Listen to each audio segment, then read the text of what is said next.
Lorsque j'avais 6 ans, j'ai vu, une fois, une magnifique image dans un livre sur la forêt vierge qui s'appelait « L'histoire vécue ». Ça représentait un serpent boa qui avalait un fauve. Voilà la copie du dessin. On disait dans le livre, les serpents boa avalent leur proie tout entière sans la mâcher. Ensuite, ils ne peuvent plus bouger et ils dorment pendant les 6 mois de leur digestion. J'ai alors beaucoup réfléchi sur les aventures de la jungle et à mon tour, j'ai réussi avec un crayon de couleur à tracer mon premier dessin. Mon dessin numéro 1. Il était comme ça.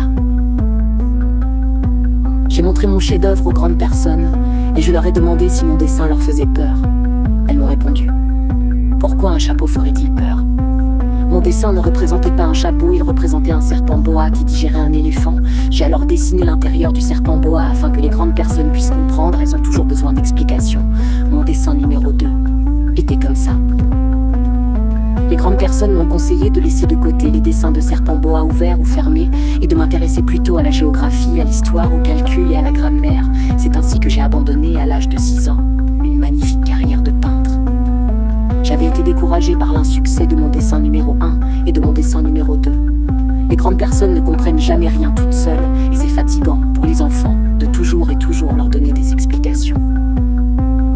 J'ai donc dû choisir un autre métier et j'ai appris à piloter des avions. J'ai volé un peu partout dans le monde et la géographie, c'est exact, m'a beaucoup servi.